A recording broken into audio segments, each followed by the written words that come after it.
من الشیطان الرجیم بسم اللہ الرحمن الرحیم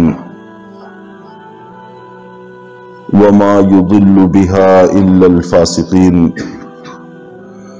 اور گمراہ وہی لوگ ہوتے ہیں جو فاسق ہوتے ہیں۔ فاسق کا لغوی معنی آزاد ہونا ہوتا ہے، نکلنا ہوتا ہے۔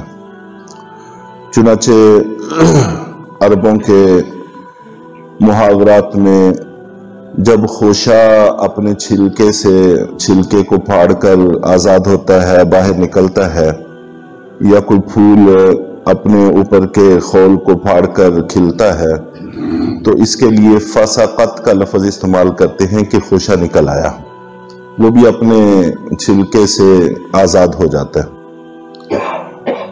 اور چوہے کو بھی عربی میں فویسقہ کہتے ہیں، وہ بھی فسق سے ہے، فاسق سے، چونکہ وہ بھی جب اپنی بل سے آزاد ہوتا ہے، بل سے باہر آتا ہے تو فساد کرتا ہے۔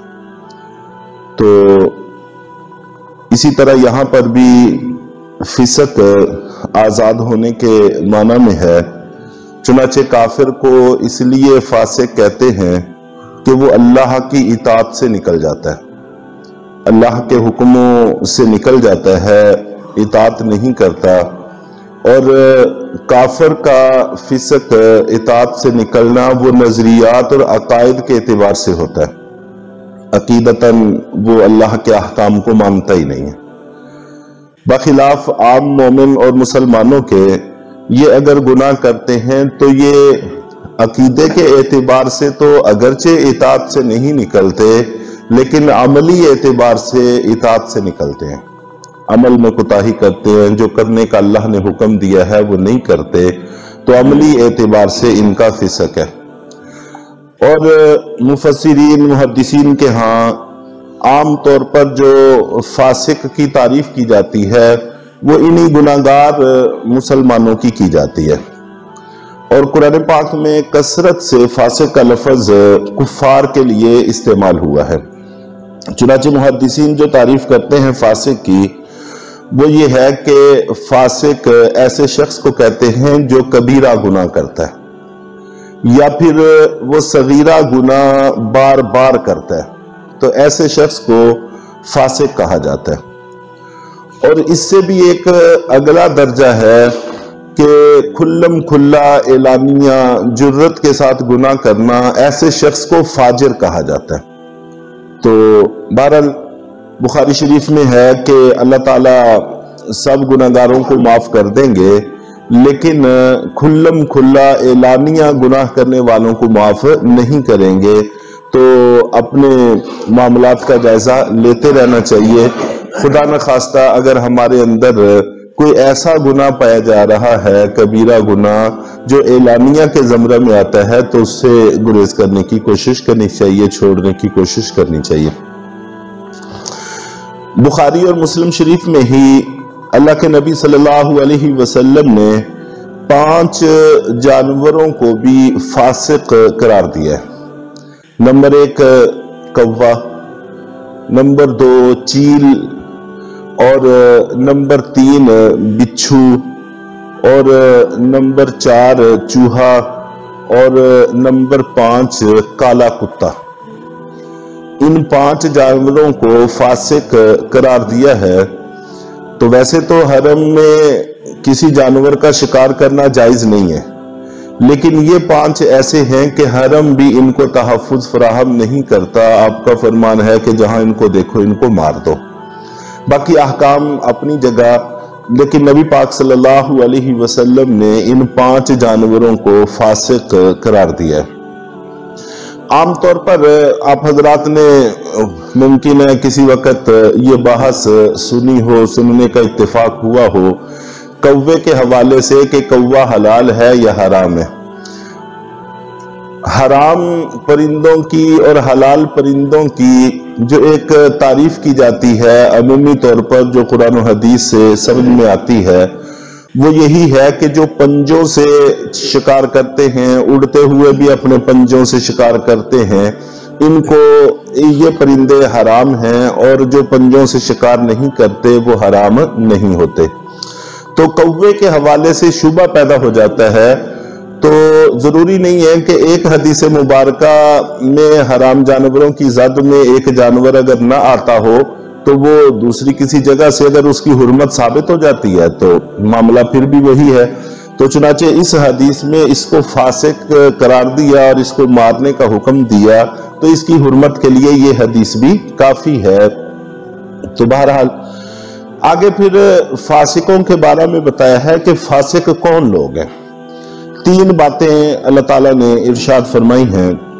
अल्लज़ीना यनकुज़ूना अहदल्लाहि मिन बादि मीसाक़िह, कि फासिक वो लोग हैं जो अल्लाह से किए हुए अहद को उसके पुख्ता कर लेने के बाद भी तोड़ देते हैं। यनकुज़ू का माना तोड़ देते हैं। अल्लाह से किए हुए अहद को पुख्ता करने के बाद भी तोड़ देते हैं। अहद से मुराद अहद अलस्त भी हो सकता है। जब अल्लाह ताला ने रूहों को पैदा किया था उस वक़्त अल्लाह ताला ने सारी रूहों को मुखातब करके पूछा था, अलस्तु बि रब्बिकुम, क्या मैं तुम्हारा रब नहीं हूं? तो सब ने बैक जुबान कहा था, बला, क्यों नहीं, आप हमारे रब हैं। तो ये अहद किया है और फिर अल्लाह ताला ने इस अहद को याद करवाने के लिए किताबों का सिलसिला, अंबिया इकराम का सिलसिला जारी फरमाया ताकि हमें ये अहद याद दिलवाया जा सके और हम इसको याद करके इसको पूरा करने की कोशिश करें। तो फासिक लोग सबसे पहली गलती इनके अंदर ये होती है कि वो अहद अलस्त जो अल्लाह से अहद किया हुआ था उस अहद को तोड़ देते हैं। और मुफस्सिरीन में से बहुत सारे हजरात का ख्याल ये भी है कि इससे मुराद और अहद है वो खामोश अहद होता है। जैसे मिसाल के तौर पर कोई बच्चा किसी मुल्क में पैदा होता है तो अगरचे वो बच्चा पैदा होने वाला जुबान से तो कुछ नहीं कहता, लेकिन जिस मुल्क में पैदा होता है उस मुल्क में पैदा होना ही ये उसका अहद होता है कि मैं इस मुल्क के कवानीन को मानूंगा। जाहिर है अगर नहीं मानेगा तो मुजरिम करार पाएगा, बड़ा होकर सजा पाएगा। इसी तरह ये सारा जहान अल्लाह का है, अल्लाह का पैदा किया हुआ है। इस जहान में किसी बच्चे का आना ही अहद है कि ए अल्लाह तेरे अहकाम को मानेंगे, तेरे अहकाम पर चलने की कोशिश करेंगे।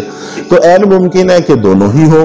जाहिर है कि वो अलस्त वाला अहद भी हमने किया हुआ है, हमें याद करवाया जाता रहा, और ये अहद भी कि इस दुनिया में जब आए हैं अल्लाह के अहकाम को पूरा करना हमारी जिम्मेदारी है, तो ये भी एक अहद है। तो दोनों अहदों को पूरा करने का हमें हुक्म दिया गया। वयक़तऊन मा अमरल्लाहु बिही अन युसल, और दूसरी गलती इनके अंदर ये पाई जाती है कि उन नातों को जिनको अल्लाह ने जोड़ने का हुक्म दिया है ये उनको काटते हैं, ये उनको तोड़ देते हैं। चाहे ये नाते, रिश्ते, ताल्लुकात बंदे और अल्लाह के हों, जाहिर है बंदा और अल्लाह के दरमियान भी बहुत सारे नाते हैं, और चाहे आपस में अजीज़ व अकारब के दरमियान हों, चाहे दोस्त अहबाब के दरमियान में हों, चाहे महल्लेदारी की बुनियाद पर हों, चाहे हमसायों की बुनियाद पर हों, तो मुसलमान एक जिस्म की मानद है इस बुनियाद पर हों।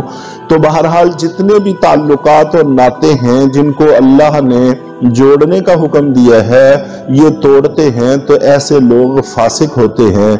वयुफ्सिदून फिल अर्द, और वो जमीन में फसाद मचाते हैं। तो इन रिश्तों नातों को तोड़ना ही असल में दुनिया में फसाद मचाना होता है। तो ऐसे लोग घाटे में पड़ते हैं, नुकसान उठाते हैं। तो ये आखिरी बात की थोड़ी सी तफसील इंशाल्लाह कल अर्ज करके दर्स को आगे चलाएंगे। अल्लाह ताला हम सबको अमल की तौफीक।